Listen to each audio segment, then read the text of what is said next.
കേരളത്തിന്റെ ശാന്തമായ തെരുവുകളിലൂടെയും അതുപോലെ വിദ്യാലയ മുറ്റങ്ങളിലൂടെയും നാം നടന്നു പോകുമ്പോൾ പുറമേ കാണുന്ന സൗമ്യതയ്ക്കും പിന്നിൽ കറുത്ത ചിറകുകൾ വിടർത്തി നിൽക്കുന്ന ഭയാനകമായ ഒരു യാഥാർത്ഥ്യം കൂടിയുണ്ട്.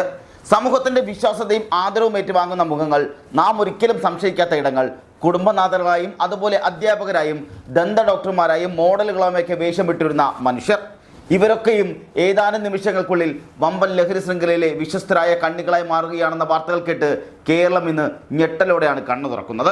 ലഹരി മാഫിയയുടെ കറുത്ത കരങ്ങൾ നമ്മുടെ നാടിൻ്റെ നാടിഞരമ്പുകളെ വിഷം കുത്തിവെക്കുമ്പോൾ പോലീസിൻ്റെയും എക്സൈസിൻ്റെയും കർശന പരിശോധനകളോടെ അവരിലൊക്കെ കണ്ണു വെട്ടിക്കാൻ അവർ നടത്തിയ പുതിയ തന്ത്രങ്ങൾ സ്ത്രീകളെ മുന്നിൽ നിർത്തി കച്ചവടം നടത്തുക എന്നുള്ളതായിരുന്നു. ആരാലും സംശയിക്കപ്പെടാത്ത കുടുംബങ്ങളുടെ മറവിലും അതുപോലെ ജോലിയുടെ വിശുദ്ധിയിലും ഒളിച്ചിരിക്കുന്ന ഈ കറുത്ത സത്യങ്ങളുടെ ഭീതിതമായ ചുരുളുകളാണ് സംസ്ഥാനത്തെമ്പാടും ഇപ്പോൾ അഴിഞ്ഞു വീണുകൊണ്ടിരിക്കുന്നത്. കുട്ടികളെ സ്നേഹത്തോടെ വഴികാട്ടേണ്ട അധ്യാപകരുടെ കൈകളിൽ ലഹരിയുടെ കറുത്ത താക്കോലുകൾ എത്തുമ്പോൾ അതുണ്ടാക്കുന്ന ഞെട്ടൽ വിവരണാതീതമാണ്. കഴിഞ്ഞ ദിവസം അധ്യാപികയായ കാവ്യയും കീർത്തനയും ലഹരി കേസിൽ അറസ്റ്റിലായപ്പോൾ ആ വാർത്ത വിശ്വസിക്കാൻ അവരുടെ കുട്ടികൾക്കോ സഹപ്രവർത്തകർക്കോ പോലും സാധിച്ചിരുന്നില്ല.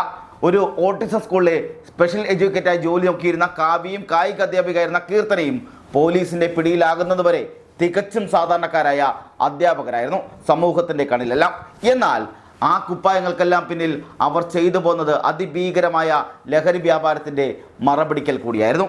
ഇവരുടെ ബാങ്ക് അക്കൗണ്ടുകളിലേക്ക് ഒഴുകിയെത്തിയ കോടികളുടെ പണമിടപാടുകൾ പരിശോധിച്ചപ്പോഴാണ് ഈ മാഫിയ ശൃംഖലയിലെ വലിയ കളികൾ പോലീസും തിരിച്ചറിയുന്നത്.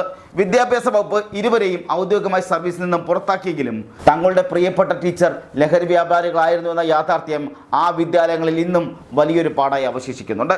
ഇത്തരത്തിൽ ഒരു വശത്ത് അധ്യാപികമാർ ലഹരി വ്യാപാരത്തിന് കുടപിടിക്കുമ്പോൾ മറുവശത്ത് ലഹരി കേസിൽ ജയിലിൽ കിടന്നുറങ്ങിയ ശേഷം അതേ ജോലി തന്നെ വീണ്ടും തൊഴിലായി സ്വീകരിച്ച യുവതികളെയും നമുക്ക് കാണാൻ സാധിക്കും. അതായത് ലഹരി കേസിൽ ഒരു തവണ പിടിയിലായി ജയിലിൽ കിടക്കുകയും അവിടെ നിന്ന് പുറത്തിറങ്ങി വീണ്ടും അതേ ജോലി തന്നെ ചെയ്യുന്ന യുവതികൾ വരെ ഇപ്പോൾ പരസ്യമായി തന്നെ ലഹരി കച്ചവടം ചെയ്ത് നമുക്ക് കാണാൻ കഴിയും. കല്യാശ്ശേരി അഞ്ചാംപിടിക സ്വദേശിയായ ഷിൽനയുടെ കഥ അതുപോലെ ഒന്നാണ്. ഗോവയിൽ വെച്ച് ലഹരി മരുന്ന് കേസിൽ കുടുങ്ങി ജയിൽ ശിക്ഷ അനുഭവിച്ച ഷിൽന ജയിൽ മോചിതയായ ശേഷവും ലഹരിയുടെ മായാലോകത്ത് നിന്നും പിന്മാറാൻ തയ്യാറായിരുന്നില്ല. കഴിഞ്ഞ ദിവസം കണ്ണൂർ പാപ്പിനിശ്ശേരിയിൽ വെച്ച് അതിവീര്യമുള്ള രാസലഹരിയായ മെത്താഫെറ്റമിനുമായിട്ടാണ് എക്സൈസ് സംഘം ഈ യുവതിയെ തന്ത്രപരമായി വീണ്ടും പിടികൂടുന്നത്. ജയിൽവാസം പോലും തിരുത്താൻ കഴിയാത്ത വിധം ലഹരി ശൃംഖലയുടെ ആഴങ്ങളിലേക്ക് ഇവർ എത്രത്തോളം ഇറങ്ങിച്ചെന്നു എന്നതിനുള്ള തെളിവ് കൂടിയാണ് ഇത്തരം സംഭവങ്ങളെല്ലാം. കൊച്ചിയുടെ ആഡംബര വെളിച്ചങ്ങളിലേക്ക് കണ്ണോടിച്ചാലും അവിടുത്തെ കാഴ്ചകളും വേറെയൊന്നുമല്ല. കടവന്തരയിലെ ഉയർന്ന ഹോട്ടലുകൾ കേന്ദ്രീകരിച്ച് വൻതോതിൽ രാസലഹരി വിൽപ്പന നടത്തി വന്ന ഒരു സംഘത്തെ പോലീസ് വളഞ്ഞു പിടിച്ചപ്പോൾ അതിലെ പ്രധാനി മൃദുല എന്ന യുവതിയായിരുന്നു. MDMAയും ഹാഷിഷ് ഓയിലും കൈവശം വെച്ച് വാരണ്യവർഗത്തിന് ലഹരി എത്തിക്കുന്ന ഇവർ പോലീസിന്റെ നിരന്തര അന്വേഷണത്തിലൊടുവിലാണ് കുടുങ്ങുകയും ചെയ്യുന്നത്. അതുപോലെ തന്നെ തൃശൂർ തൃപ്രയാർ ബ്യൂട്ടി സലൂണിന്റെയും ജിംനേഷ്യത്തിന്റെ മറവിൽ ലഹരി വ്യാപാരം നടത്തിയ പെരിങ്ങോട്ടുകര സ്വദേശിനി ശ്രീലക്ഷ്മിയുടെ അറസ്റ്റും നാടിനെ ഞെട്ടിച്ച ഒന്നായിരുന്നു. വിശ്വസ്തരായ ഉപഭോക്താക്കൾക്ക് മാത്രം ലഹരി മരുന്ന് കൈമാറുന്ന ശ്രീലക്ഷ്മി സ്വന്തം വാടക വീട് ലഹരിയുടെ ഒരു പ്രധാന ഹബ്ബായി തന്നെ മാറ്റുകയായിരുന്നു. എന്നാൽ പോലീസിന്റെ കൃത്യമായ നീക്കങ്ങൾക്കൊടുവിൽ ഈ തന്ത്രങ്ങളെല്ലാം തകരുക തന്നെ ചെയ്തു. ലഹരി ശൃംഖലയുടെ പേരുകൾ തിരിഞ്ഞു ചെല്ലുമ്പോൾ അതിന് പിന്നിൽ പ്രവർത്തിക്കുന്നത് വെറുമൊരു സാധാരണക്കാരല്ല, മറിച്ച് സംസ്ഥാനത്തുടനീളം നെറ്റ്വർക്കുള്ള വമ്പൻ സ്രാവുകളാണെന്ന് വ്യക്തമാവുകയും ചെയ്യും. ഓപ്പറേഷൻ തൂഫാന്റെ ഭാഗമായി ഷൊർണൂരിലെ ലോഡ്ജുകളിൽ നടന്ന മിന്നൽ പരിശോധനയിൽ 17 ഗ്രാം MDMA പിടിയിലായ കേസിൽ പ്രധാനിയാകട്ടെ ഷാജിറ എന്ന യുവതിയായിരുന്നു. സംസ്ഥാനത്തൊട്ടാകെ രാസലഹരി വിതരണം ചെയ്യുന്ന വൻ സംഘത്തിന്റെ നിയന്ത്രണമായിരുന്നു ഷാജിറയുടെ കൈകളിൽ ഉണ്ടായിരുന്നത്. ഗ്ലാമർ ലോകത്തിന്റെ ഭംഗിക്കുള്ളിലും ഈ കറുത്ത കണ്ണികൾ ആഴത്തിൽ പടർന്നിട്ടുണ്ട് എന്ന് തെളിയിക്കുന്നതാണ് തൃശൂർ സ്വദേശിനിയും മുൻ മിസ് കേരള മത്സരാർത്ഥിയും മോഡലുമായ ഹർഷ സണ്ണിയുടെ അറസ്റ്റ്. ബാങ്കോക്കിൽ നിന്നും കോടികളുടെ കഞ്ചാവ് മുംബൈ വഴി കടത്താൻ ശ്രമിച്ച കേസിലാണ് ഈ മോഡൽ പിടിക്കപ്പെട്ടത്.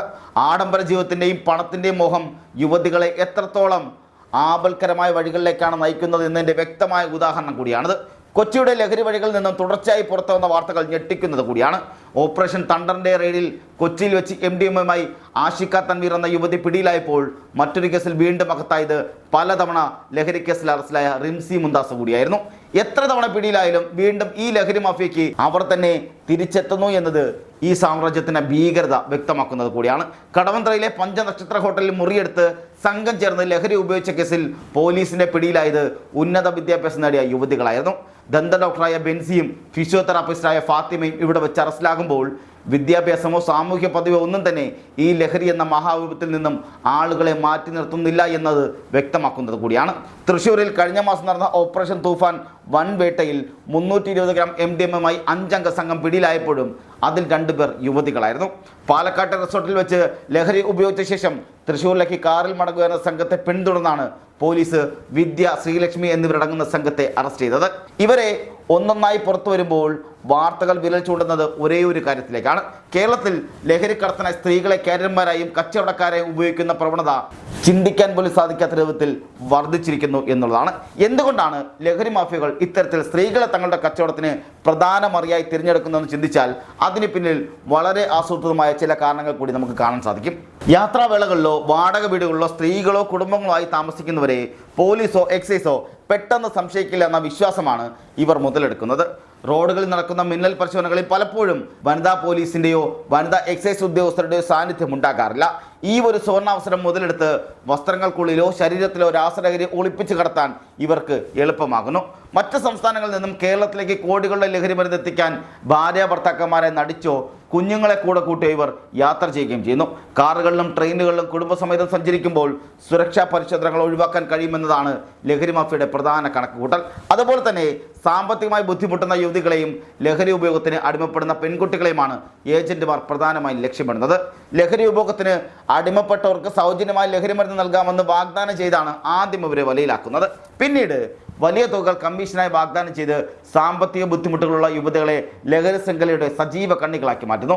തങ്ങൾ വലിയൊരു ചതിക്കുഴിയിലേക്കാണ് വീഴുന്നതെന്നും തങ്ങളെ മുന്നിൽ നിർത്തി പിന്നിൽ സുരക്ഷിതരായിരിക്കുന്നത് വമ്പൻ ലഹരി സ്രാവുകളാണെന്നും തിരിച്ചറിയാൻ പലപ്പോഴും ഇവർക്ക് കഴിയാതെ പോവുകയും ചെയ്യുന്നു. എന്നാൽ കേരള പോലീസ് ഈ വിപത്തിനെതിരായി അതിശക്തമായ പരിശോധനയാണ് ഇപ്പോൾ തീർത്തിരിക്കുന്നത്.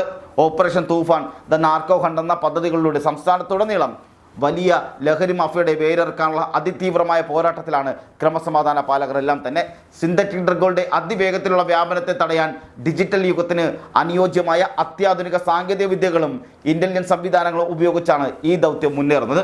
വലിയ കുറ്റവാളികൾക്ക് കൃത്യമായ നിയമ മുന്നറിയിപ്പ് നൽകുന്നതിനൊപ്പം തന്നെ പൊതുജനങ്ങൾക്ക് പൂർണ്ണ സുരക്ഷിത ബോധവും ഉറപ്പുവരുത്തുക എന്നതാണ് ഈ പദ്ധതികൾ ലക്ഷ്യമിടുന്നത്. പോലീസ് ഉദ്യോഗസ്ഥരുടെ മാത്രം പരിശ്രമം കൊണ്ട് ഈ വിപത്തിനെ പൂർണ്ണമായും തുടച്ചു നിൽക്കാൻ കഴിയില്ല എന്നതിനാൽ പൊതുജന പങ്കാളിത്തത്തോടെ വലിയൊരു ജനകീയ പ്രതിരോധം തീർക്കാനും ഈ ദൗത്യം ആഹ്വാനം ചെയ്യുന്നുണ്ട്. ആഴത്തിൽ പരിശോധിച്ചാൽ എത്ര തന്നെ ആസൂത്രമായ ലഹരി വസ്തുക്കൾ ഒളിപ്പിച്ച് കടത്തിയാലും എത്ര വലിയ പ്രമുഖരുടെ മറവിൽ പിന്നിൽ ഒളിച്ചിരുന്നാലും നിയമത്തിൻ്റെ നീണ്ട കരങ്ങളിൽ നിന്നും ആർക്കും രക്ഷപ്പെടാൻ കഴിയില്ലെന്ന സത്യമാണ് ഈ ഓരോ അറസ്റ്റും നമ്മളെ ഓർമ്മിപ്പിക്കുന്നത്. ലഹരി മാഫിയകൾ കെട്ടിയുയർത്തുന്ന സാമ്രാജ്യങ്ങൾക്ക് ആയുസ് തന്നെ വളരെ കുറവാണ്.